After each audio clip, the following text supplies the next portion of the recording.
ఇప్పుడు మీరు చేస్తుందంతా కూడా ఆల్రెడీ ప్రిపరేషన్ కంప్లీట్ అయిపోయి ఆన్సర్ రైటింగ్ ప్రాక్టీస్ చేస్తున్నారు కాబట్టి బేసికల్గా you are suppose to do certain things like generating the answers from the scratch and from the material that you have already have.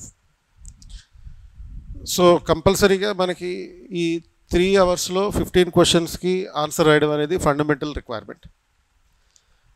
అక్కడ చాలామంది కొంచెం లయ తప్పుతుంటారు. మనం ఎంత బాగా ప్రిపేర్ అయినా బేసికల్గా మీరు మనసులో పెట్టుకోవాల్సినటువంటి విషయం ఏంటంటే at least there will be 2 questions which we cannot answer. At least నేను చెప్పేది. సో మనం ఆన్సర్ చేయలేని ప్రశ్నలు కనీసం 2 ఉంటాయి ప్రతి పేపర్లోనూ. అంటే ఈ 6 పేపర్స్లో, అంటే 6 పేపర్స్ అంటే ఈ 5 పేపర్స్లో, పేపర్ 2, 3, 4, 5, 6 ఈ 5 పేపర్స్లో 2 క్వశ్చన్స్ మాత్రం మనం ఆన్సర్ చేయలేనివి ఉంటాయి అనేది మెంటల్గా ఫిక్స్ అయిపోవాలి. అంటే ఆన్సర్ చేయలేనివి అంటే ఏంటి? ఆన్సర్ పూర్తిగా చేయలేవు అనేవి కావు. You have the answer, you have the material, you have the content, but still you may be facing difficulty in the examination pressure. ఆ ఎగ్జామ్ ప్రెషర్లో ఆ ఆన్సర్ చేయడం, కనీసం ఒక 2 క్వశ్చన్లకి ఆన్సర్ చేయడం అనేది ఇన్స్టెంట్గా రాదు. ఈ ప్రాక్టీస్ అనేది మిగతా మీ 13 క్వశ్చన్స్కి మీకు ఇన్స్టెంట్గా ఆన్సర్స్ జనరేట్ చేయగలుగుతుంది. But however what you are suppose to do is you have to mentally be ready that I may not be in a position to answer 2 questions minimum. So అప్పుడు మనకి ఉపయోగపడేది ఏంటి అంటే ఆ 2 క్వశ్చన్లకి కూడా వదిలేయమని కాదు, ఆన్సర్ చేయలేమంటే వదిలేయమని కాదు. దానికి మీ దగ్గర మెటీరియల్ ఉంది, మీ దగ్గర కంటెంట్ ఉంది, మీరు ప్రిపేర్ అయ్యి ఉంటారు. 750 మార్కులకి 750 మార్కులు పర్ఫెక్ట్గా ప్రిపేర్ అయి ఉంటారు. బట్ ఆ క్షణంలో ఆ ఎగ్జామినేషన్ టెన్షన్లో, ఆ ఎగ్జామినేషన్ ప్రెషర్లో అవి టైంకి జనరేట్ కావు గబుక్కున. సో కాబట్టి మనం ఈ చదువుకున్నటువంటి 15 రకాల సబ్జెక్టులు చదువుతున్నారు మీరు అక్రాస్ పేపర్ 2 నుంచి పేపర్ 6 వరకు, ఆన్ యావరేజ్ 12 సబ్జెక్టులు అనుకోండి. సో ఈ 12 సబ్జెక్టులని ఇంటిగ్రేషన్ చేసుకుంటూ ఈ ఆన్సర్స్ని జనరేట్ చేయగలగాలి. అది. సో మీరు ఆల్రెడీ కంటెంట్ డెవలప్ చేసుకుని ఉన్నారు కాబట్టి దానికి సంబంధించినటువంటి ఇంటిగ్రేషన్ తెలియాలి. ఆ ఇంటిగ్రేషన్ అనేది మీ యాక్టివ్ బ్రెయిన్కి, ఆ టైంలో ఉన్నటువంటి యాక్టివ్ బ్రెయిన్కి ఆటోమేటిక్గా జనరేట్ అవుతూనే ఉంటుంది. సో ఇప్పుడు చేయాల్సింది ఏంటి అంటే సపోజ్ ఒక టాపిక్ తీసుకుని దాని నుంచి ఏ విధంగా ఆన్సర్ని డెవలప్ చేయాలి, ఏ విధంగా ఆన్సర్ని బిల్డ్ చేయాలి. You are making the answer writing practice, that is fine. Answer writing practice చేస్తున్నారు. రోజు ఒక మినిమం 5 క్వశ్చన్లకి ఆన్సర్ రైటింగ్ ప్రాక్టీస్ చేస్తారు. మనకి ఇప్పుడు అందుబాటులో 75 రోజులు ఉంది. రేపటి నుంచి లెక్క పెట్టుకుంటే అక్టోబర్ 28 వరకు 75 రోజులు ఉంది. అంటే ఆన్ యావరేజ్ 15 యూనిట్లకి, 15 సెక్షన్లకి కలిపి మనకి ఒక్కొక్క సెక్షన్కి కలిపి 5 డేస్ ఉంది. ఈ 5 రోజుల్లో ఒక్కొక్క సెక్షన్ని మీ ప్రిపరేషన్లో భాగంగా తీసుకెళ్ళాలి. అంటే యావరేజ్న 5 సెక్షన్లని 3 రోజుల్లో ప్రిపేర్ అవ్వాలనుకుందాం. ఒకరోజు దాని మీద కాంప్రహెన్సివ్గా మళ్ళీ రివిజన్ చేయాలి. 5వ రోజు దాని మీద రైటింగ్ ప్రాక్టీస్ చేసి మళ్ళీ చదవాలి. ఇలా క్లాసిఫై చేసుకుందాం. అంటే ఇప్పుడున్నటువంటి టైం షెడ్యూల్ ప్రకారం, అవైలబిలిటీ ఉన్నటువంటి టైం షెడ్యూల్ ప్రకారం 15 సెక్షన్లు డివైడెడ్ బై 75 డేస్. సో అంటే 75 డేస్ డివైడెడ్ బై 15 సెక్షన్లు, ఒక్కొక్క దానికి 5 డేస్. 3 రోజులు చదవాలి, ఒకరోజు కాంప్రహెన్సివ్గా రివిజన్ చేసుకోవాలి, ఒకరోజు రైటింగ్ ప్రాక్టీస్ 15 క్వశ్చన్లకి చేయాలి. అండ్ ఆన్ అన్ యావరేజ్ ప్రతిరోజు కంపల్సరీగా ఒక 5 క్వశ్చన్లు అయితే రైటింగ్ ప్రాక్టీస్ చేస్తున్నారు. తర్వాత నెక్స్ట్ లెవెల్ ఏంటి? ఆన్సర్ని సృష్టించడం, ఆన్సర్ని క్రియేట్ చేయడం, కోఆర్డినేషన్ ఆఫ్ ద మెటీరియల్ ద్వారా అన్నమాట, మీకున్నటువంటి కంటెంట్ ద్వారా. ఈ ఆన్సర్ సృష్టించడానికి కావాల్సినటువంటి పర్స్పెక్టివ్ ఏంటి? ఫస్ట్ మీ దగ్గర కంటెంట్ ఉండాలి. ఆ కంటెంట్ ఆల్రెడీ బిల్డ్ అయ్యి ఉంది. అండ్ ఆ కంటెంట్లో భాగంగా పాయింటర్స్ ఏవైతే ఉంటాయో ఆ పాయింటర్స్ని గుర్తుపెట్టుకునే ప్రయత్నం చేయాలి. అంటే you cannot remember more material. ఎందుకంటే మనకు ఉన్నటువంటి 75 యూనిట్లు, ఒక్కొక్క దాంట్లో 10 టాపిక్స్ ఉన్నాయనుకుంటే 750 టాపిక్స్ వరకు ఉన్నాయి దాంట్లో. సో 750 టాపిక్స్కి సంబంధించినటువంటి కంటెంట్ మీరు ప్రిపేర్ అయ్యి గుర్తుపెట్టుకుని రీప్రొడ్యూస్ చేయగలగాలి. ఇది ఫండమెంటల్ రిక్వైర్మెంట్. సో ఈ ప్రాసెస్లో మనం చదువుతాం, గుర్తుపెట్టుకుంటాం, రీప్రొడ్యూస్ చేసే ప్రయత్నం కూడా చేస్తాం. బట్ కొన్ని సందర్భాల్లో కొన్ని పాయింట్లు మిస్ అవుతూ ఉంటాయి, మర్చిపోతూ ఉండడం అనేది కంపల్సరీగా జరుగుతుంది. దాన్ని అవాయిడ్ చేసేటటువంటి పరిస్థితి కాదు.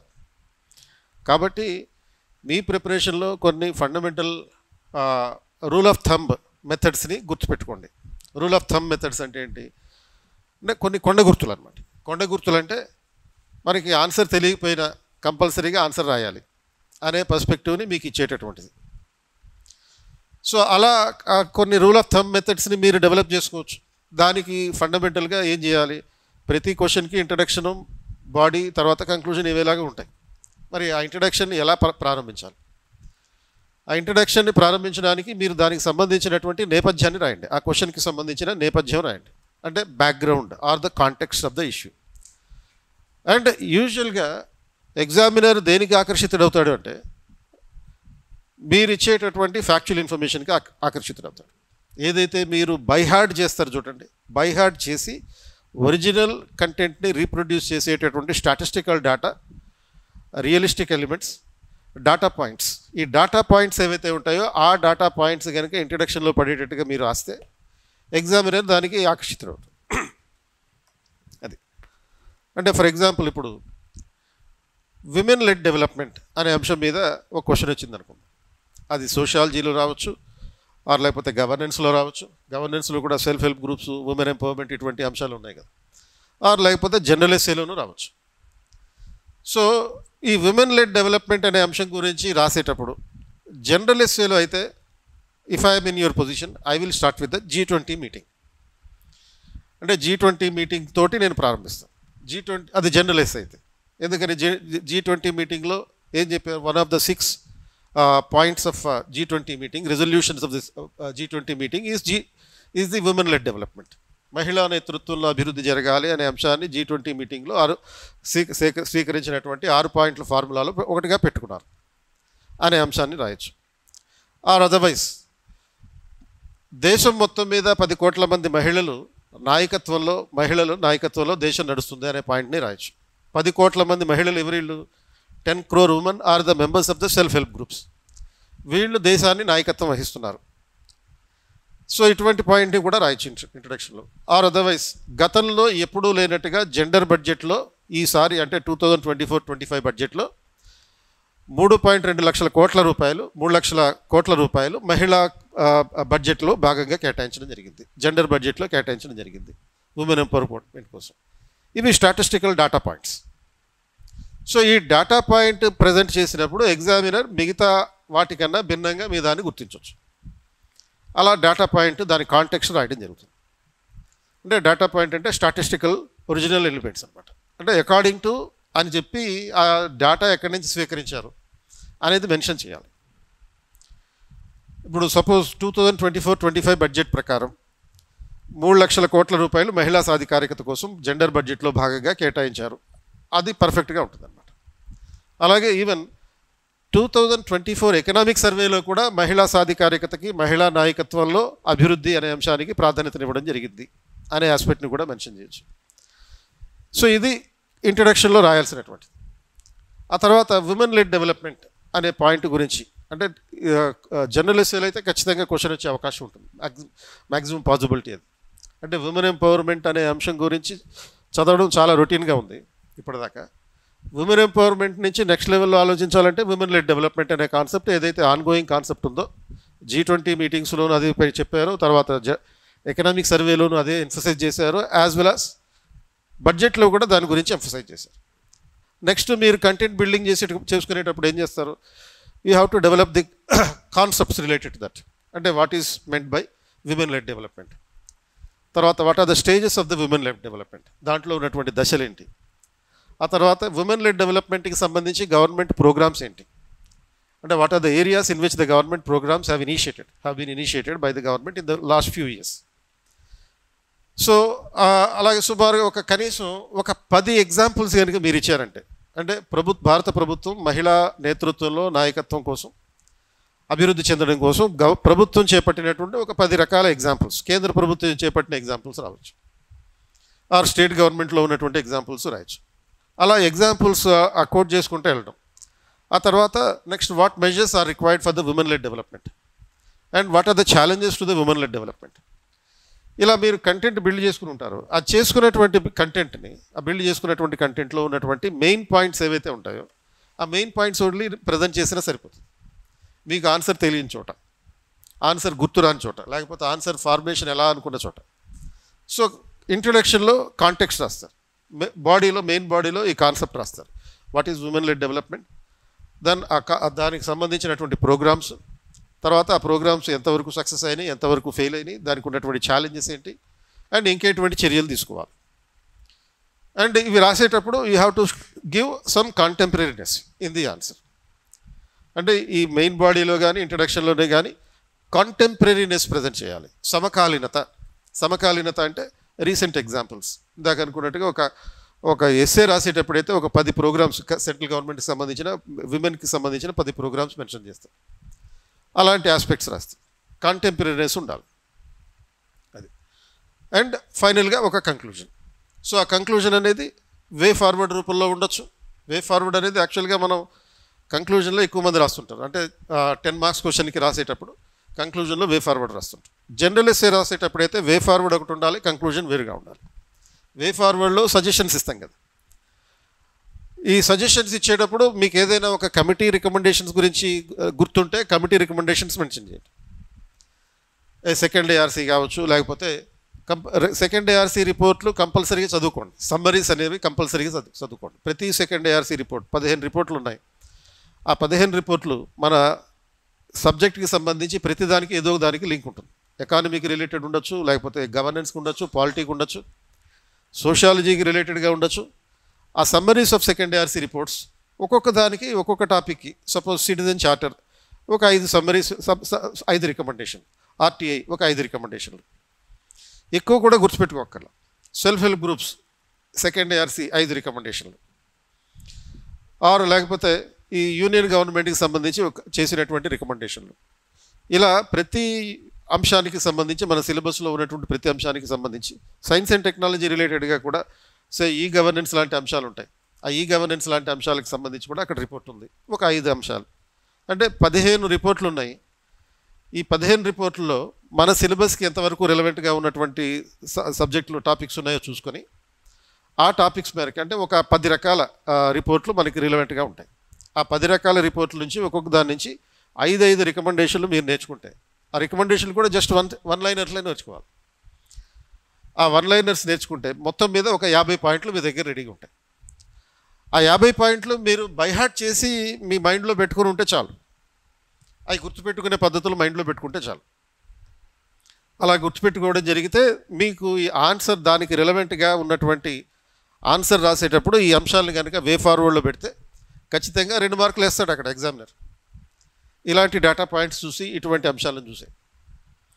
సో కాబట్టి ఎగ్జామినర్స్ యూజువల్గా మనకి అసిస్టెంట్ ప్రొఫెసర్లు ఉంటారు. డిగ్రీ కాలేజీల్లో టీచ్ చేసేటటువంటి అసిస్టెంట్ ప్రొఫెసర్లే ఉంటారు. 2 లక్షల పేపర్లు ఇవాల్యుయేషన్ చేయాలి కాబట్టి, అన్ని పేపర్లు ఇవాల్యుయేషన్ చేయాలంటే కనీసం ఒక 500 మంది డిగ్రీ కాలేజీ లెక్చరర్లు పెడతారండి. సో వాళ్ళకి ఇచ్చేటటువంటి కీ ఆధారంగా ఈ పేపర్ వాల్యుయేషన్ జరుగుతుంది. ఆ పేపర్ వాల్యుయేషన్ జరిగేటప్పుడు కొన్ని సబ్జెక్టివ్గా కూడా మార్కులు వేయడం జరుగుతుంటుంది. సో ఆ సబ్జెక్టివిటీ ఎప్పుడైతే రావడం జరుగుతుందో, నువ్వు ఎగ్జామినర్ని ఆకర్షించగలగాలి. ఎగ్జామినర్ని ఆకర్షించాలంటే ఫస్ట్ ఫండమెంటల్ పాయింట్, నీ ఆన్సర్ రైటింగ్ మాత్రం ఖచ్చితంగా నీట్గా ఉండాలి. ఎవరిదైనా ఆన్సర్ రైటింగ్ కొంచెం నీట్గా లేకపోతే ఒకసారి ఇన్ఫర్మేషన్ ఇవ్వండి. హ్యాండ్ రైటింగ్ ఎక్స్పర్ట్స్ తోటి కొన్ని సజెషన్స్ కూడా ఇప్పించే ప్రయత్నం చేస్తాను. హ్యాండ్ రైటింగ్ ఎక్స్పర్ట్స్ ఉన్నారు మనకు తెలిసిన వాళ్ళు వచ్చి మీకు ఒక 3-4 గంటల పాటు సజెషన్స్ ఇస్తారు. ఆ సజెషన్స్ లైట్గా ఫాలో అవుతాయి. అంటే ఇప్పుడు మీ హ్యాండ్ రైటింగ్ పూర్తిగా అయితే మారిపోదు, బట్ హ్యాండ్ రైటింగ్ కనుక చదవగలిగేటటువంటి పద్ధతిలో ఉంటే చాలు. ఆ రకంగా ఈ హ్యాండ్ రైటింగ్ ఎక్స్పర్ట్స్ యొక్క సజెషన్స్ అనేవి ఉపయోగపడతాయి. సో ఫండమెంటల్గా ఒక మార్కు కోసం హ్యాండ్ రైటింగ్ బాగుండాలి. 2వ మార్క్ కోసం మీ ఆన్సర్ స్ట్రక్చర్ ప్రాపర్గా ఉండాలి. 3వ మార్క్ కోసం డేటా పాయింట్స్ ఉండాలి. 4వ మార్క్ కోసం ఈ రీసెంట్ ఎగ్జాంపుల్స్ చెప్పాలి. అంటే 4 మార్కులు మనకు తెలియకుండానే వచ్చేస్తుంది. మనకి ప్రత్యేకంగా దానికోసం ఆన్సర్ని బట్టి పెట్టాల్సిన అవసరం లేకుండానే వచ్చేస్తుంది. ఆ మిగతా 4 మార్కులు ఎలా సంపాదించాలి అనేది కంటెంట్ మీద ఉంటుంది. అంటే ఒక క్వశ్చన్కి ఆన్సర్ తెలియనప్పుడు పూర్తిగా దాన్ని వదిలేస్తే మనకు వచ్చేది 0. ఇలాంటి టెక్నిక్స్ని ఉపయోగించుకుంటూ ప్రజెంట్ చేయగలిగితే, ఆన్సర్ని బిల్డప్ చేయగలిగితే మనకు వచ్చే మార్కులు మినిమం 4-5 వస్తాయి. అంటే టోటల్గా వదిలేసే బదులు 5 మార్కులు సంపాదించగలుగుతాం యావరేజ్గా. సో దానికి ఈ పాయింట్లన్నీ గుర్తుపెట్టుకున్నప్పుడు, ఈ స్ట్రక్చర్లో రాసేటప్పుడు ఆటోమేటిక్గా మిగతా క్వాలిటీ ఆన్సర్ కూడా వచ్చేస్తుంది, ఆర్గ్యుమెంట్స్ వస్తాయి. సో ఆ పద్ధతిలో మన ఆల్రెడీ బిల్డ్ అయినటువంటి కంటెంట్ని ఉపయోగించుకుని ఆన్సర్ని సృష్టించడం జరుగుతుంది. అలా జరగాలి. సో ఇది ఇప్పుడు ఈ రిమైనింగ్ 75 డేస్లో మీరు చేయగలిగేటటువంటి పని. అంటే దీంట్లో భాగంగా మీరు కొన్ని మైండ్ మ్యాప్స్ వేయచ్చు, కొన్ని ఫ్లో చార్ట్స్ రాయొచ్చు, అలాగే కొన్ని బొమ్మలు వేయచ్చు. జాగ్రఫీ లాంటి సబ్జెక్టులు రాసేటప్పుడు పెన్తోనే చిన్న మ్యాప్ వేసేయచ్చు. ఆ మ్యాప్లకి, ఆ బొమ్మలకి దానికి అడిషనల్గా ఇంకో మార్క్ పడుతుంది. అంటే ఇవన్నీ కూడా వాల్యూ ఎడిషన్స్ అనమాట. ఈ value additions make sure that this value addition there will be one at least in every answer. అది ఈ వాల్యూ అడిషన్స్ అనేవి ఖచ్చితంగా ప్రతి ప్రశ్నలోనూ కనీసం ఒకటి ఉండేటట్టు చూసుకోవాలి. అది ఇంట్రడక్షన్లో కానీ, మెయిన్ బాడీలో కానీ, కంక్లూజన్లో కానీ ఎక్కడో చోట. మెయిన్ బాడీలో రాసేటప్పుడు కాన్సెప్ట్ రాయండి. కాన్సెప్ట్ రాసిన తర్వాత దానికి సంబంధించిన కాన్సిక్వెన్సెస్ రాయండి. కాన్సిక్వెన్సెస్ అంటే దాన్ని ఇంప్లిమెంట్ చేసినప్పుడు, ఒక విషయాన్ని ఎగ్జిక్యూట్ చేసినప్పుడు వచ్చే మంచి చెడు ఆర్గ్యుమెంట్స్ అన్నమాట. అది ఇప్పుడు ఎకానమీ రాస్తారు. ఎకానమీలో how to double the farmers income అనే క్వశ్చన్ వచ్చిందనుకోండి. అంటే రైతుల ఆదాయాన్ని ఏ విధంగా రెట్టింపు చేయాలి అనే ప్రశ్న వచ్చిందనుకోండి. మరి దానికి సంబంధించి ఆన్సర్ రాసేటప్పుడు కొన్ని కమిటీల రికమెండేషన్స్ ఉంటాయి, ఆ రిఫరెన్స్ ఇవ్వాలి. ఆ రిఫరెన్స్ ఇస్తూ తర్వాత దాన్ని ఈ బడ్జెట్లో దానికోసం ఏమేమి ప్రపోజల్స్ ఉన్నాయి 2-3 పాయింట్లు రాయాలి. ఈ వాల్యూ ఎడిషన్స్ ద్వారా మీకు అంటే మీరు చదివిన అంశాలే ఏం చేస్తున్నారు, ఎగ్జామినేషన్ టైంకి వాటన్నిటిని ఇంటిగ్రేట్ చేస్తున్నారు. సో ఏదైనా ఆన్సర్ మనకి గుర్తు రానప్పుడు చేయాల్సింది ఒక రఫ్ పేపర్లో ఇప్పుడు చెప్పిన స్ట్రక్చర్ని ఒకసారి రాసుకోవాలి. Introduction, context of the question, and బాడీలో కాన్సెప్ట్ ఫస్ట్ రాయాలి. ఆ తర్వాత కాన్సిక్వెన్సెస్ రాయాలి. కాన్సిక్వెన్సెస్ అంటే on implementation of that programme what happened. ఈ farmers doubling the farmers income అనేటటువంటి అంశం గురించి రాసేటప్పుడు అసలు 2023-24 బడ్జెట్లో ఎందుకు దీని గురించి చెప్పారు, ఈ డబులింగ్ ద ఫార్మర్స్ ఇన్కమ్ అనే అంశాన్ని. ఆ తర్వాత మెయిన్ బాడీలో రాసేటప్పుడు దాని మీనింగ్ ఏంటి, అండ్ తర్వాత అసలు ఆన్సర్ వదిలేసే బదులు మీరు సొంతంగా దానికి మీనింగ్ క్రియేట్ చేయొచ్చు. ఆ తర్వాత దీన్ని ఇంప్లిమెంట్ చేయడం వల్ల రైతుల జీవితాల్లో ఎలాంటి మార్పులు వస్తాయి, కాన్సిక్వెన్సెస్. ఈ డబులింగ్ ది ఫార్మర్స్ ఇన్కమ్ అన్నప్పుడు కాన్సిక్వెన్సెస్ ఏంటి, వాళ్ళ జీవితాల్లో ఎలాంటి మార్పులు వస్తాయి. అండ్ ఇలా రాసినటువంటి ఆన్సర్కి నాకు తెలిసి మిగతా వాటికన్నా ఎక్కువ మార్కులు పడే అవకాశం ఉంటుంది. ఎందుకంటే ఈ would be answering the remaining questions with only unidimensional perspective from the subject point of view. But ఇటువంటి క్వశ్చన్స్కి ఆన్సర్ రాసేటప్పుడు you're giving a multi dimensional perspective. So ఆ మల్టీ డైమెన్షనల్ పర్స్పెక్టివ్ ఇవ్వడం వల్ల మిగతా ఆన్సర్ల కన్నా ఆ ఆన్సర్ కొంచెం భిన్నంగా ఉండడం వల్ల ఎగ్జామినర్ ఒక మార్కు దానికి ఎక్కువ ఇచ్చు. సో ఈ సితో మొదలయ్యేటటువంటి ఈ అంశాలని మీరు దృష్టిలో పెట్టుకుని ఆన్సర్ ప్రజెంట్ చేస్తే చాలు. ఫస్ట్ సి కాంటెక్స్ట్, ఇంట్రడక్షన్ అయిపోయింది, ఆ నేపథ్యం రాయాలి. సెకండ్ సి కాన్సెప్ట్, అంటే దాని మీనింగ్ ఏంటో చెప్పేయాలి. అండ్ థర్డ్ సి కాన్సిక్వెన్సెస్, అంటే అది అమలు చేయడం వల్ల మంచి ఏం జరిగింది, ఆర్గ్యుమెంట్స్ ఇన్ ఫేవర్, అండ్ చెడు ఏం జరిగింది, ఆర్గ్యుమెంట్స్ అగెనిస్ట్, అనుకూల వాదనలు ప్రతికూల వాదనలు, దాని కాన్సిక్వెన్సెస్ రూపంలో రాస్తాం. అండ్ ఫోర్త్ సి కంటెంపరీనెస్, అంటే సమకాలీనత, రీసెంట్ ఎగ్జాంపుల్స్ 4-5 పెడతాం అంత. సో ఎప్పుడైతే సమకాలీనమైనటువంటి నేపథ్యంలో రాయడం జరుగుతుందో that will definitely make your answer different from the rest. మిగిలిన వాటికన్నా మీరు రాసిన మిగిలిన ఆన్సర్ కన్నా భిన్నంగా ఉంటుంది. మిగతా పేపర్లతో కంపేర్ చేసినప్పుడు మీరు రాసినటువంటి ఆన్సర్ కొంచెం డిఫరెంట్గా ఉండేటటువంటి. అంటే మ్యాక్సిమం 15కి 15 క్వశ్చన్లకి ఆన్సర్లు పర్ఫెక్ట్గా మీరు ఏదైతే నేర్చుకున్నారో అదే రాసేటట్టు ప్రయత్నం చేయాలి. బట్ ఏదైనా ఒక సందర్భంలో 1-2 ఆన్సర్లు కనుక మీకు ఆ టైంకి స్ట్రైక్ కాకపోతే ఈ పద్ధతిని ఉపయోగించుకోవాలి. ఈ వాల్యూ ఎడిషన్ తోటి, ఈ బొమ్మలతోటి మీ ఆన్సర్లో ఉన్నటువంటి మార్కుల్ని పెంచేటటువంటి ప్రయత్నం చేసుకుంటాను అన్నమాట. అది సో ఆ పర్స్పెక్టివ్లో ఆన్సర్స్ని ప్రజెంట్ చేయడం అనేది జరగాలి. అండ్ అదేవిధంగా జనరల్ ఎస్సే కూడా ఇదే డైమెన్షన్స్, ఇవే డైమెన్షన్లో జనరల్ ఎస్సే కూడా వెళ్ళాలి. అంటే ఒక ఎస్సేకి 50 మార్కులు ఉన్నాయి అండ్ 800 వర్డ్స్లో ఆన్సర్ రాయాలి. అండ్ 800 వర్డ్స్లో రాయాల్సినటువంటి ఆన్సర్ స్ట్రక్చర్ కూడా ఇదే ఉంటుంది. అది అంటే ఎస్సేస్ ఏ అంశాల మీద ఫోకస్ చేయాలి అనేది కూడా మనకి స్పష్టంగా సిలబస్ ఉంది. Political issues, social issues, economic issues. And గత 2-3 సంవత్సరాలుగా ఏవైతే ట్రెండింగ్ ఏరియాస్ ఉన్నాయో, ట్రెండింగ్ టాపిక్స్ ఉన్నాయో వాటి మీద ఫోకస్ చేయాలి.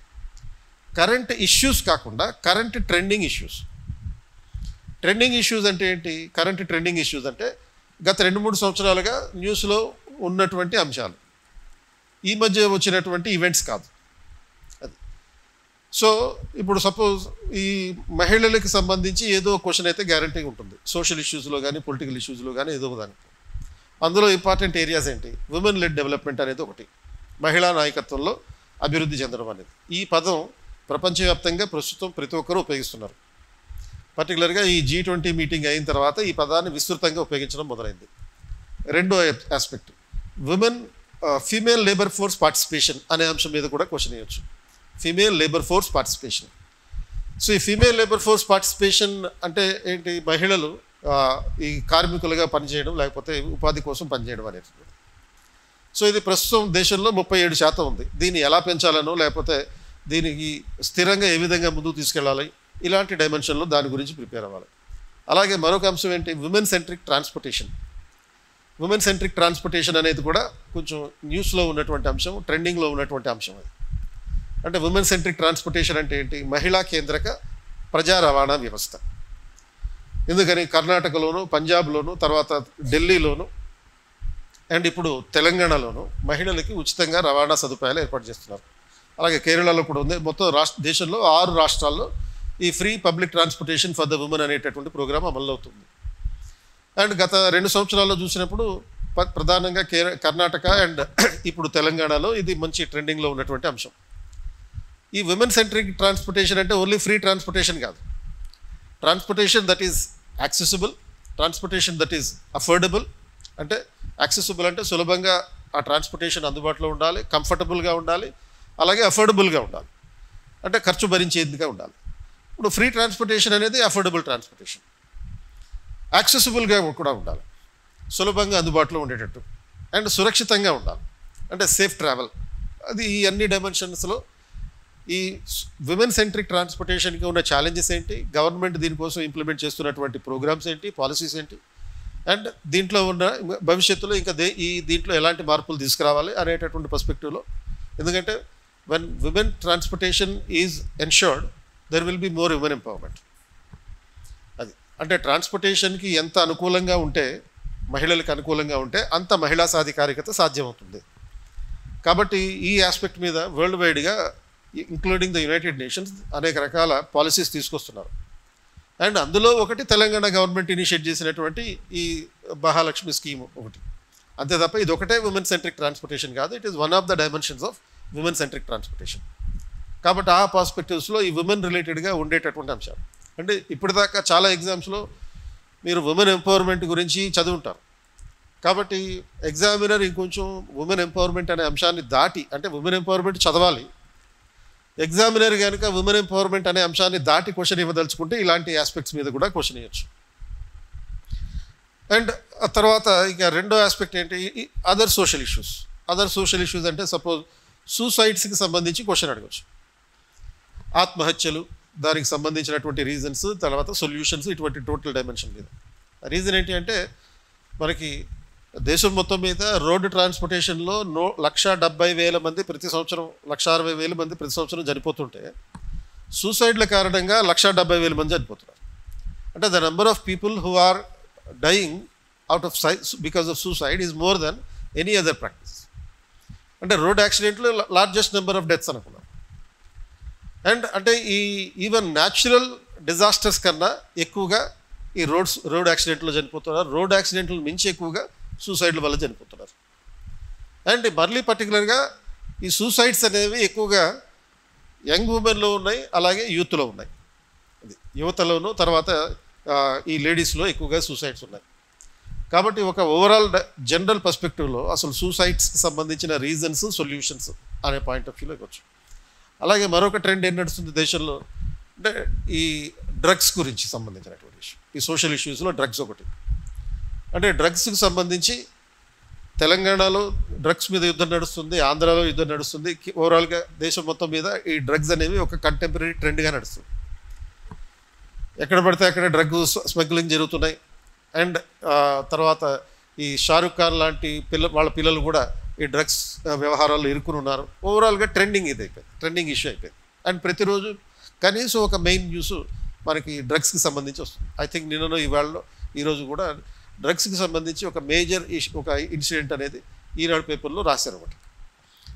కాబట్టి ఆ డ్రగ్స్ ఎందుకు ఉపయోగిస్తారు, దానికి ఎందుకు బానిసలు అవుతారు, దాన్ని ఏ విధంగా నివారించాలి, యాంటీ డ్రగ్ పాలసీ ఏ విధంగా ఉంది, కేంద్ర ప్రభుత్వం పాలసీ ఎలా ఉన్నాయి, స్టేట్ గవర్నమెంట్ పాలసీస్ ఎలా ఉన్నాయి, ఈ డైమెన్షన్స్ అన్నీ ఈ సోషల్ ఇష్యూస్లో భాగంగా చదువుతారు. అలాగే పొలిటికల్ ఇష్యూస్లో భాగంగా ఎలాంటి అంశాలు ఉంటాయి. 2024 is considered as the dance of democracy, year of dance of democracy. అంటే year of dance of democracy అంటే ఏంటి అంటే ప్రపంచవ్యాప్తంగా సుమారుగా 70 దేశాల్లో ఎన్నికలు జరిగాయి అండ్ జరుగుతున్నాయి, including major democracies in the world like America, India, England. ఇటువంటి ప్రధానమైన ప్రజాస్వామ్య దేశాలతో కలిపి మొత్తం 70 దేశాల వరకు ఎన్నికలు జరుగుతున్నాయి. అంటే ఆల్మోస్ట్ సగం దేశాలు ఎన్నికల్లో ఉన్నాయి. సుమారుగా 4 బిలియన్ల మంది ప్రజలు ఎన్నికల్లో ఓటు వేయడం జరుగుతుంది. కాబట్టి ఈ డెమోక్రసీ అండ్ రిలేటెడ్ ఇష్యూస్ ఓవరాల్గా ప్రజాస్వామ్యం అంటే కేవలం ఎన్నికలు మాత్రమే కాదు అనే టైప్లో క్వశ్చన్ ఇవ్వచ్చు. Democracy is not nearly elections. అంటే డెమోక్రసీ అనగానే మన మైండ్లో ఫస్ట్ స్ట్రైక్ అయ్యేది ఏంటి, ఎలక్షన్స్. బట్ ఎగ్జామినర్ ఇలా కూడా ఇవ్వచ్చు, democracy is not nearly the elections, కేవలం ఎన్నికలు మాత్రమే కాదు. మరి డెమోక్రసీ అంటే ఏంటి? డెమోక్రసీ అంటే separation of powers, division of powers, discussions, debates, fourth estate, అంటే ఈ freedom of speech, freedom of press, ఈ liberal dimensions of the democracy should also be mentioned over there. And ఈ డెమోక్రసీకి ఉన్న ఛాలెంజెస్ ఏంటి అండ్ ఈ ఛాలెంజెస్ని ఏ విధంగా ఎదుర్కోవాలి. ఎందుకంటే most of the dictatorial leaders were democratically elected. చాలామంది నియంతృత్వ నాయకులు ప్రజాస్వామ్య పద్ధతిలో ఎన్నికయ్యారు. ఇలాంటి కొటేషన్లు కూడా మీరు అక్కడెక్కడ ఉపయోగించుకోవచ్చు, లేకపోతే అలాంటి కొటేషన్నే ఎగ్జామ్లో క్వశ్చన్గా కూడా ఇవ్వచ్చు. అది అంటే ఇప్పుడు సపోజ్ హిట్లర్ ఉన్నాడు, హిట్లర్ బై బర్త్ డిక్టేటర్ కాదు, Hitler was elected by the people and he one the election with 80% majority, 80% మెజారిటీతో గెలుపొందాడు. ఇందిరాగాంధీ 1975లో ఎమర్జెన్సీ ఇంపోజ్ చేసినప్పుడు నియంతృత్వం పరిపాలన అన్నారు. బట్ ఆ ఇందిరాగాంధీ ఎలా అధికారంలోకి వచ్చింది? ప్రజాస్వామ్య పద్ధతిలో ఎన్నికల ద్వారానే అధికారంలోకి వచ్చింది. పుతిన్ 1998 నుంచి అధికారంలో ఉన్నాడు, నియంతృత్వ నాయకుడిగా పరిగణించబడతాడు, బట్ ఎన్నుకోబడ్డం ద్వారానే ఇప్పటిదాకా అధికారంలో కొనసాగుతున్నాడు. జింగ్పింగ్, చైనా అధ్యక్షుడైనటువంటి జింగ్పింగ్, ఆయన కూడా అదే, ఆయన నియంత, చైనా నియంత, బట్ డెమోక్రటికల్లీ ఎలక్టెడ్ పర్సన్, ఎన్నుకోబడడం ద్వారానే, అట్లీస్ట్ ఆఫ్ కోర్స్ ఇది కమ్యూనిస్ట్ పార్టీ ఆఫ్ చైనాలో ఉన్నటువంటి పాలిట్ బ్యూరో మెంబర్ల ద్వారా ఎన్నుకోబడడం ద్వారానే అతను అధికారంలోకి వచ్చాడు. సో ఈ నియంతలందరూ ప్రధానంగా ఎలా వచ్చారు అధికారంలో కంటే ఎన్నుకోబడడం ద్వారా వచ్చారు. కాబట్టి democracy is not merely election, there are much more than this. Even Narendra Modi was also being criticised during his second tenure. ఎన్నుకోబడడం ద్వారా అధికారంలోకి వచ్చాడు, but most of the decisions of Narendra Modi were taken by the dictatorial methods. ఎవరిని సంప్రదించకుండా, ఎవరిని అడగకుండా సడన్గా నిర్ణయాలు ప్రకటిస్తుంటాడు. కాబట్టి ఇటువంటి డైమెన్షన్ దాన్ని పర్స్పెక్టివ్లో డెమోక్రసీ గురించి క్వశ్చన్ ఉండే అవకాశం ఉంది. ఇది ఒక ట్రెండింగ్ ఏరియా కాబట్టి. అలాగే ఇంకొక ఏరియా ఏంటి అంటే most conservative area, long debated area, one nation one election అనే అంశం కూడా. ఒక దేశం ఒకే ఎన్నికలు, ఈ జామిలీ ఎన్నికల విధానం, సైమల్టేనియస్ ఎలక్షన్స్. ఇది ఎందుకు ఇప్పుడు ఇంపార్టెంట్ మళ్ళీ అయిందంటే 2024లో రామ్నాథ్ కోవింద్ ఆధ్వర్యంలో ఒక హై పవర్ కమిటీని ఏర్పాటు చేశారు. వాళ్ళు చేసినటువంటి రికమెండేషన్స్ నేపథ్యంలో possibilities and difficulties of one nation one elections. అంటే ఇది గతంలో 2016లోనే అనుకుంటా సివిల్స్లో కూడా ఈ అంశం గురించి జర్నలిస్ట్ అడిగారు. 16లో అడిగింది ఇప్పుడు కూడా ఇంపార్టెంట్ ఎందుకు అని అంటే ఇప్పుడు హై పవర్ కమిటీ ఈ రామ్నాథ్ కోవింద్ ఆధ్వర్యంలో ఒక రికమెండేషన్ చేసింది సైమల్టేనియస్ ఎలక్షన్ జరపాలి అని. కాబట్టి ఇప్పుడు కూడా దాని సిగ్నిఫికెన్స్ ఉంది. సో ఈ పొలిటికల్ ఆస్పెక్ట్స్లో ఇదొక ఆస్పెక్ట్. అండ్ తర్వాత ఓవరాల్గా ఎలక్ట్రల్ రిఫార్మ్స్ గురించి అడగవచ్చు. ఎందుకంటే 2023లో ఎలక్షన్ కమిషన్ రిఫార్మ్స్ ఇంప్లిమెంట్ చేశారు కాబట్టి, అంటే ఎలక్షన్ కమిషన్కి సంబంధించి ఒక కొత్త చట్టం చేశారు. చీఫ్ ఎలక్షన్ కమిషన్, అదర్ కమిషనర్స్కి సంబంధించినటువంటి అపాయింట్మెంట్, ఇతర సర్వీస్ కండిషన్స్కి సంబంధించిన చట్టం చేశారు. ఆ నేపథ్యం ఒకటి. రెండవది ఎలక్ట్రల్ బాండ్లు రద్దు చేయడం ఒకటి. సో ఇట్లా మొత్తం ఓవరాల్గా ఈ మధ్యకాలంలో వచ్చినటువంటి ఎలక్ట్రల్ రిఫార్మ్స్ వాటిని ఫోకస్ చేస్తూ రావాల్సిన ఎలక్ట్రల్ రిఫార్మ్స్కి సంబంధించినటువంటి ప్రతిపాదనలు ఎంఫసైజ్ చేస్తూ క్వశ్చన్ ఇవ్వచ్చు. అండ్ ఇంకొక పొలిటికల్ ఆస్పెక్ట్ ఏంటంటే క్రిమినలైజేషన్ ఆఫ్ పాలిటిక్స్, నేరగ్రస్త రాజకీయాలు, క్రిమినలైజేషన్ ఆఫ్ పాలిటిక్స్. అంటే గతంలో ఎప్పుడూ లేనంతగా 18th లోక్సభలో సుమారుగా 46% of the total MPs who are elected in the 18th Lok Sabha have the criminal background. So అంతేకాకుండా ఈ ఒక్క ఇన్ఫర్మేషన్ 18th లోక్సభలో ఇంతమంది 46% మంది నేరగ్రస్త అనే చరిత్ర కలిగినటువంటి టెయింటెడ్ పొలిటీషియన్స్ ఉన్నారనేటటువంటి అంశమే కాకుండా ఈవెన్ సుప్రీంకోర్టు దీని మీద ఒక కమిటీ వేసింది. కమిటీ వేసి కేంద్ర ప్రభుత్వానికి రాష్ట్ర ప్రభుత్వాలకి కొన్ని మార్గదర్శకాలు ఇచ్చారు. అంటే ఈ టెయింటెడ్ పొలిటీషియన్స్ మీద ఉన్నటువంటి కేసులను వేగంగా ఏ విధంగా పరిష్కరించాలి అనే కొన్ని గైడ్లైన్స్ ఇచ్చారు. సో ఆ గైడ్లైన్స్ నేపథ్యంలో ఓవరాల్గా అసలు క్రిమినలైజేషన్ ఆఫ్ పాలిటిక్స్ అంటే ఏంటి, అండ్ ఈ క్రిమినలైజేషన్ ఆఫ్ పాలిటిక్స్ అనే అంశం గురించి మొట్టమొదటిసారిగా 1993లో వోహరా కమిటీ రిపోర్ట్ ఆధారంగా బయటపెట్టారు. అంటే ఒక అఫీషియల్ పర్స్పెక్టివ్లో క్రిమినలైజేషన్ ఆఫ్ పాలిటిక్స్ అనే అంశం గురించి వోహరా కమిటీ 1993, వోహరా అంటే అప్పుడు ఉన్నటువంటి క్యాబినెట్ సెక్రటరీ, ఆయన ఆధ్వర్యంలో ఏర్పాటైనటువంటి కమిటీ. అండ్ ఈ కమిటీ రికమెండేషన్స్ ఇచ్చి 2023 నాటికి ఒక 30 years అయింది కాబట్టి ఆ నేపథ్యంలో కూడా దీని మీద క్వశ్చన్ అడిగేటటువంటి అవకాశం ఉంటుంది. ఈ Vohra committee for the first time has recognise that there is a clear cut syndicate between politicians, criminal gangs and police as well as the bureaucracy. ఈ నలుగురి మధ్య సిండికేట్లు ఉన్నాయి. దానివల్లనే 1992-93లో ముంబైలో జరిగినటువంటి బాంబ్ అటాక్స్ జరిగినాయి. ఈ అంశం మీద అతను ప్రత్యేకంగా ఫోకస్ చేసి ఈ రిపోర్ట్ ఇవ్వడం జరిగింది. అంటే it has for the first time established the truth and the fact that there is a clear cut linkage between the criminal gangs and the political leaders along with the bureaucracy and the police. నేరస్తులు, రాజకీయ నాయకులు, అధికారులు మరియు పోలీసుల మధ్య ఈ criminal network నడుస్తుంది. కాబట్టి దేశంలో అనేక రకాల మాఫియా కార్యకలాపాలు జరుగుతున్నాయి. కాబట్టి ఆ క్రిమినలైజేషన్ ఆఫ్ పాలిటిక్స్, దానికి సంబంధించిన రీజన్స్ ఏంటి, ఆ తర్వాత దాని కాన్సిక్వెన్సెస్ ఎలా ఉంటాయి, క్రిమినలైజేషన్ జరిగితే ఏమవుతుంది, అండ్ నెక్స్ట్ లెవెల్లో ఇంకా గవర్నమెంట్ దీన్ని నివారించడానికి ఏం చేసింది, అంటే రిఫార్మ్స్ ఏం చేసింది, అండ్ ఫైనల్గా ఇంకేం చేయాలి, అండ్ ఒక కంక్లూజన్. ఈ డైమెన్షన్లో ఈ క్రిమినలైజేషన్ ఆఫ్ పాలిటిక్స్ గురించి చదవాలి. అట్లా ఒక పొలిటికల్ ఆస్పెక్ట్స్ ఇటువంటి ఇంపార్టెంట్. అలాగే ఎకనామిక్ ఆస్పెక్ట్స్లో మనకి కీలకమైన అంశాలు $10 trillion economy of Indian economy, possibility of India emerging as a $10 trillion economy. So గతంలో ఏపీపీఎస్సీలో లాస్ట్ ఏపీపీఎస్సీ ఎగ్జామ్లో $5 trillion economy, India as a developed economy అనే కాన్సెప్ట్ మీద అడిగారు. కాబట్టి నెక్స్ట్ ఇప్పుడు ఆల్మోస్ట్ $5 trillion ఎకానమీ అనేది అవుట్డేటెడ్ ఆస్పెక్ట్. అంటే 2024-25 నాటికి భారత ఆర్థిక వ్యవస్థ by the end of the financial year it is going to become a $5 trillion economy. కాబట్టి అది అవుట్డేటెడ్. నెక్స్ట్ టార్గెట్ ఏంటి, $10 trillion ఎకానమీ. సో ఈ $10 trillion ఎకానమీ అనే లక్ష్యాన్ని సాధించడానికి మనకు ఉన్నటువంటి ఆటంకాలు ఏంటి, ఆపర్చునిటీస్ ఏంటి, అవి నేర్చుకోవాలి. అండ్ ఇంకా ఏం చేయాలి, opportunities and measures to be taken, what the government is doing to achieve this goal, ఇది ఒక ఆస్పెక్ట్. అలాగే మనకి ప్రస్తుతం మనం అమృత్ కాల్లో ఉన్నాం. ఈ అమృత్ కాల్ నేపథ్యంలో 2047 నాటికి వికసిత్ భారత్ లక్ష్యాన్ని కలిగి ఉన్నాం. అంటే అమృత్ కాల్ అంటే ఏంటి, ఫ్రమ్ ద ఇయర్ 2022 to 2047 ఈ 25 సంవత్సరాల కాలాన్ని అమృత్ కాల్ అన్నారు.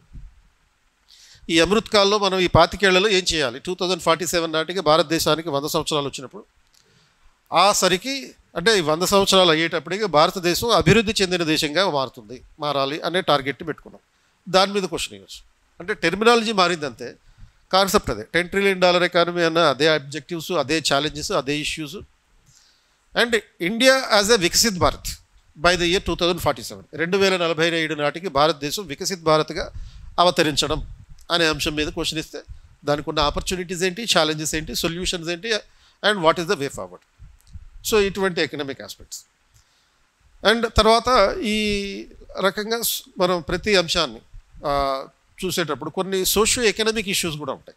ఆ సోషియో ఎకనామిక్ ఇష్యూస్ అంటే ఏంటి, అది పూర్తిగా సోషల్ ఇష్యూ కాదు, పూర్తిగా ఎకనామిక్ ఇష్యూ కాదు, రెండింటినీ ఇంటిగ్రేషన్ చేసేటటువంటి అంశం అయి ఉండొచ్చు. కాబట్టి అది సోషల్ ఇష్యూస్లో రావచ్చు, ఎకనామిక్ ఇష్యూస్ రావచ్చు. Something like SHG, self help groups ఉందనుకోండి, అది సోషియో ఎకనామిక్ ఇష్యూగా రెండింటికి ఉపయోగపడేది.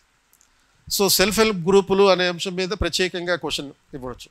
దానికి మీరు సెల్ఫ్ హెల్ప్ గ్రూపులు ఏ విధంగా ఆరిజినేట్ అయినాయి, ఎప్పుడు 90లో ఎస్హెచ్జి బ్యాంక్ లింకేజ్ 1992లో ఎస్హెచ్జి బ్యాంక్ లింకేజ్ ప్రోగ్రామ్ మొదలైనప్పుడు కేవలం 500 ఎస్హెచ్జీలతో మొదలైనటువంటి ఈ ఉద్యమం ఈ రోజున 1,20,00,000కి చేరుకుంది. 2025 బడ్జెట్ ప్రకారం 24-25 బడ్జెట్ ప్రకారం ప్రస్తుతం దేశంలో 1,20,00,000 సెల్ఫ్ హెల్ప్ గ్రూపులు ఉన్నాయి. ఈ 1,20,00,000 సెల్ఫ్ హెల్ప్ గ్రూపుల్లో 10 కోట్ల మంది మహిళలు సభ్యులుగా ఉన్నారు అనే ఈ డేటా పాయింట్ని ఇంట్రడక్షన్గా మొదలు పెడుతూ మీరు ఆన్సర్ రాస్తే ఆ సెల్ఫ్ హెల్ప్ గ్రూపుల కార్యకలాపాలు ఏంటి, వాటి ఫంక్షన్స్ ఏంటి, వాటి రోల్ ఏంటి, దీంట్లో SHG bank linkage program significance ఏంటి, దీనివల్ల పొలిటికల్ ఎంపవర్మెంట్ ఎలా వస్తుంది, ఎందుకంటే ఎకనామిక్ ఎంపవర్మెంట్ డైరెక్ట్గా తెలుస్తుంది మనకి. Women empowerment from the economic point of view, social empowerment ఏ విధంగా వస్తుంది, పొలిటికల్ ఎంపవర్మెంట్ ఏ విధంగా వస్తుంది, why governments in the political sphere, why the governments are focusing more on the ఎస్హెచ్జీస్. ఎందుకంటే 2019లో కేంద్ర ప్రభుత్వంలో బీజేపీ అధికారంలోకి వచ్చినప్పుడు ప్రధానమైన కారణం ఏంటంటే ఎక్కువ మంది మహిళలు ఓటేశారు. ఈ మహిళల్లో ఎక్కువ శాతం మంది మళ్ళీ ఎస్హెచ్జి మెంబర్లే వీళ్ళు. అండ్ ఇప్పుడు సీట్లు తగ్గినాయి. ఈ సీట్లు తగ్గడానికి కారణం ఏంటంటే ఎస్హెచ్జి మెంబర్స్ దీని మీద గవర్నమెంట్ మీద మోజు తగ్గింది, ఆకర్షణ తగ్గింది. అండ్ ఎందుకు ఈ ఆకర్షణ తగ్గింది? ఇప్పుడు మళ్ళీ అందుకనే గవర్నమెంట్ ఈ 2024-25 బడ్జెట్లో ఎస్హెచ్జి మెంబర్ల కోసం ప్రత్యేకంగా ప్రోగ్రామ్స్ని పెట్టింది. మళ్ళీ ఈ to win back this women voters from the ఎస్హెచ్జిస్. ఎందుకంటే ఇప్పుడు సపోజ్ దేశం మొత్తం మీద ఒక ప్రధానమంత్రి జన్ధన్ యోజన కింద 53 కోట్ల అకౌంట్లు ఉన్నాయి. ఈ 53 కోట్ల అకౌంట్లలో 52% అకౌంట్లు మహిళలకు సంబంధించినవి ఉన్నాయి. ఆ 52% అకౌంట్లలో అత్యధికంగా ఎస్హెచ్జీలకు సంబంధించిన అకౌంట్లు ఉన్నాయి. సో కాబట్టి ఈ ఎస్హెచ్జీల్లో ఉన్నటువంటి పవర్ అది, దాంట్లో ఉన్నటువంటి పొలిటికల్ సిగ్నిఫికెన్స్ అది, సోషల్ సిగ్నిఫికెన్స్ అది. కనుక government is always trying to ఊ దిస్ ఎస్హెచ్జీస్. అండ్ ఆ పర్స్పెక్టివ్లో మనకి కొన్ని కొత్త ప్రోగ్రామ్స్ వచ్చినాయి. 2025 బడ్జెట్లో కొత్త ప్రోగ్రామ్స్ వచ్చినాయి. అంటే గత 2023 ఆగస్టు 15వ తారీఖున ప్రధానమంత్రి స్పీచ్లో భాగంగా లఖ్పతి దీదీ ప్రోగ్రామ్ అనేది స్టార్ట్ చేశారు. లఖ్పతి దీదీ ప్రోగ్రామ్ అంటే ఎస్హెచ్జి మెంబర్లకి సంవత్సరానికి కనీసం ₹1,00,000 ఆదాయం వచ్చేటట్టుగా చేయడం. సో ఆ లఖ్పతి దీదీ ప్రోగ్రామ్ని 2024 ఇంటరిమ్ బడ్జెట్లో దానికి ఎక్కువ ఎంఫసిస్ చేశారు. మళ్ళీ ఈ మెయిన్ బడ్జెట్లో కూడా పెట్టారు. రెండో ప్రోగ్రామ్ ఎస్హెచ్జి ఉమెన్ కోసం చేసినటువంటి, యూజువల్గా ఎస్హెచ్జి అంటే కార్యకలాపాల్లో ప్రధానంగా ఏముంటాయి, కుట్లు, అల్లికలు, కుండలు తయారు చేయడం, బుట్టలు తయారు చేయడం, ఇటువంటివి అనుకుంటాం. బట్ ఇప్పుడు గవర్నమెంట్ నాన్ ట్రెడిషనల్ యాక్టివిటీస్ ఒక 10ని ఐడెంటిఫై చేసింది. ఆ నాన్ ట్రెడిషనల్ యాక్టివిటీస్లో భాగంగా ఇనిషియేట్ చేసినటువంటి ప్రోగ్రామ్ ఏంటి అంటే దీదీ డ్రోన్ ప్రోగ్రామ్. సో ఈ దీదీ డ్రోన్ ప్రోగ్రామ్ అంటే ఏంటి, ఎస్హెచ్జీలు డ్రోన్లు గవర్నమెంట్ ఇచ్చే లోన్లతోటి కొనుక్కొని రైతులకి అద్దెకి ఇవ్వాలి. వీళ్ళే నడిపిస్తారు. రైతులకి అద్దెకి తీసుకుని ఏం చేయాలి, వాళ్ళు ఈ వ్యవసాయానికి కావాల్సినటువంటి కార్యక్రమాలు చేసుకోవాలి. సో దానికి రిపేర్ చేయడం కూడా నేర్పిస్తారు. దీంట్లో భాగంగా ఈ డ్రోన్లను రిపేర్ చేపిస్తారు. సో దాని నుంచి డబ్బులు వస్తాయి. ఈ డ్రోన్లు అద్దెకి ఇవ్వడం ద్వారా డబ్బులు వస్తాయి. ఆ రకంగా కూడా నాన్ ట్రెడిషనల్ యాక్టివిటీస్ మీద ఫోకస్ చేయడం జరుగుతుంది. సో ఇటువంటి అంశాలన్నింటినీ ఇన్కార్పొరేట్ చేస్తూ, అంటే వీటినన్నింటినీ కనుక మనం ఒక కాంప్రహెన్సివ్గా ఒక 40 రకాల టాపిక్లు అనుకొని ఆ 40 రకాల టాపిక్లని ఒక కాంప్రహెన్సివ్గా ప్రిపేర్ అయితే ఈ జర్నలిస్ట్కి సంబంధించి మొత్తం అన్ని ఇన్ఫర్మేషన్ని ఉపయోగించుకొని మనం ఎక్కడంటే అక్కడ ఉపయోగించుకోవచ్చు. విమెన్ రిలేటెడ్గా ఒక 4-5 టాపిక్స్, డెమోక్రసీ రిలేటెడ్గా ఒక 4-5 topics, economic growth and development, sustainable development and inclusive growth ఆధారంగా ఒక 4-5 టాపిక్స్. ఇట్లా 6 యూనిట్లు ఉన్నాయి కదా. 6 యూనిట్లకి సంబంధించి ఒక 6 నుంచి 7 రకాల సబ్ టాపిక్స్ కనుక మనం సబ్ టాపిక్స్ కనుక ప్రిపేర్ అయితే అన్ని అంశాలను కలుపుకొని మీరు 3 ఎస్సేలు రాస్తే మ్యాక్సిమం మార్కులు రావడానికి అవకాశం. అంటే general essay is one area where you can score minimum 120 ఉంది, పాసిబిలిటీ ఉంది. 120కి పైగా మార్కులు సాధించే అవకాశం. అంటే 150కి నేను చెప్పేది అంటే ఏంటి, ఒక్కొక్క ఎస్సేకి 50కి 40 మార్కుల వరకు కొట్టచ్చు.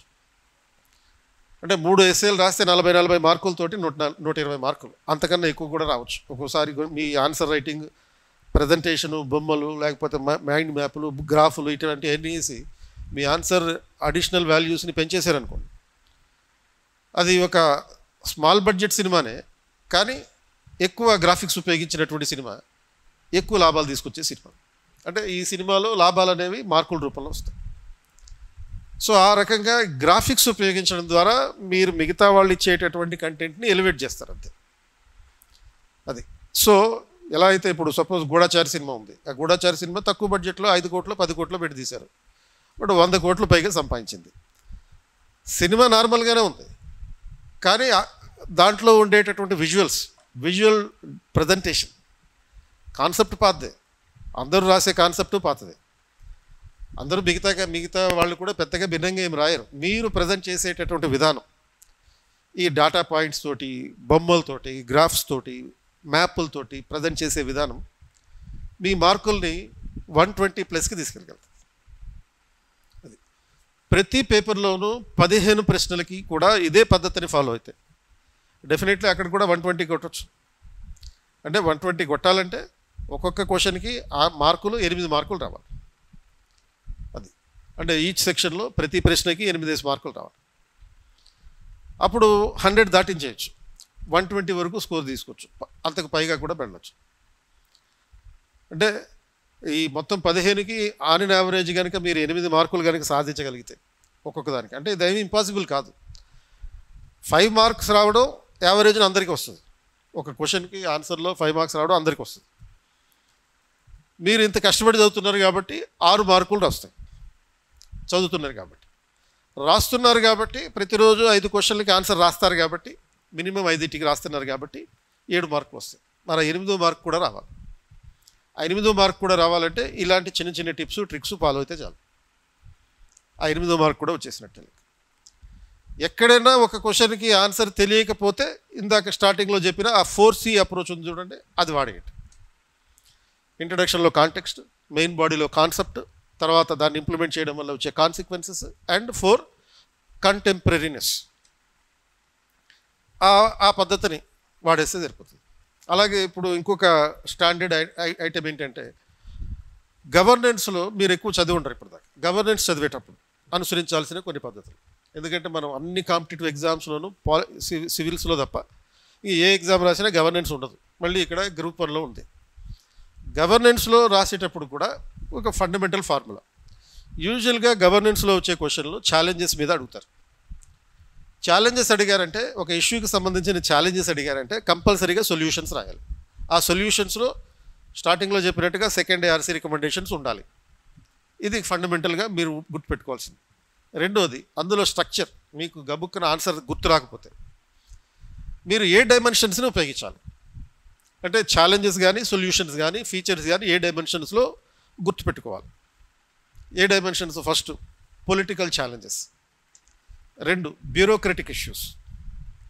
అది అంటే కంపల్సరీగా ఈ 2 లేకుండా ఏ గవర్నెన్స్ పాయింట్ ఉండదు. ఇది ఫండమెంటల్ ఫార్ములా అనమాట. ఒకటేమో పొలిటికల్ ఇష్యూస్. ఇప్పుడు సపోజ్ ఒక ఎగ్జాంపుల్ తీసుకుని RTI గురించి చూద్దాం అనుకుందాం, రైట్ టు ఇన్ఫర్మేషన్, లేకపోతే చార్టర్డ్ సిటిజన్ చార్టర్, ఇలాంటి అంశాలు ఉంటాయి. సో ఈ RTI గురించి క్వశ్చన్ ఇచ్చినా, లేకపోతే సిటిజన్ చార్టర్ గురించి క్వశ్చన్ ఇచ్చినా, బేసికల్గా ఉండేది ఏంటి అంటే, ఇందులో ఉండేటటువంటి ఛాలెంజెస్ అండ్ ఇంప్లిమెంటేషన్ సంబంధించినటువంటి కాన్సిక్వెన్సెస్, అంటే ఇందులో సక్సెస్ అయినటువంటి అంశాలు, ఫెయిల్ అయినటువంటి అంశాలు, వీటిని గురించి ఈ ఛాలెంజెస్ అంటే ఫెయిల్యూర్స్ అన్నమాట. అండ్ తర్వాత దీనికి సంబంధించి ఫెయిల్యూర్స్ వచ్చినప్పుడు ఇంప్లిమెంటేషన్, దానికి సంబంధించిన రికమెండేషన్స్, వే ఫార్వర్డ్, సూచనలు. సో వీటికి రిలేటెడ్గా ఉండేటటువంటి ఆస్పెక్ట్స్ ఏంటంటే, ఒకటి పొలిటికల్ డైమెన్షన్, తర్వాత బ్యూరోక్రటిక్ ఇష్యూస్,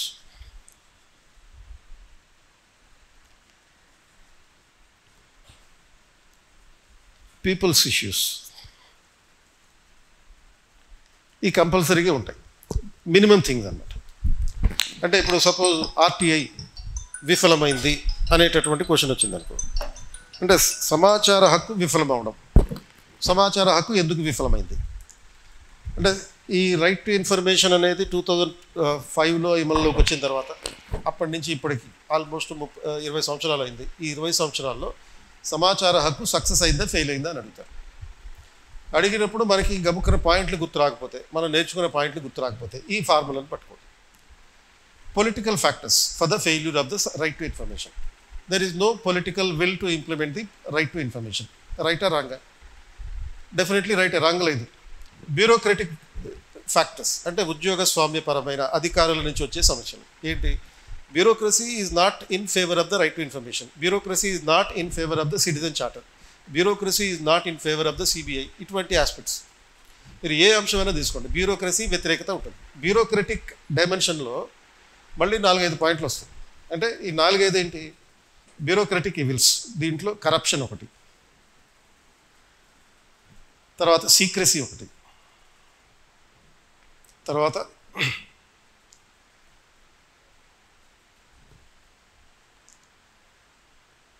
రెడ్ టేపిజం ఒకటి, అండ్ సెల్ఫ్ అగ్రండైజ్మెంట్ ఒకటి.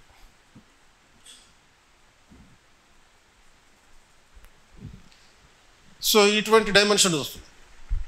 కంపల్సరీగా ఈ పర్స్పెక్టివ్లో రాస్తే రెడీగా మనకి ఆల్మోస్ట్ 6 పాయింట్స్ వచ్చేసినట్లే, 6 to 7 పాయింట్స్ రెడీగా ఉన్నట్లే. అవి చాలు ఛాలెంజెస్కి అయ్యి. తర్వాత మళ్ళీ ఇష్యూస్ గురించి, సక్సెస్ గురించి రాసేటప్పుడు అదే పర్స్పెక్టివ్ తీసుకోవాలి.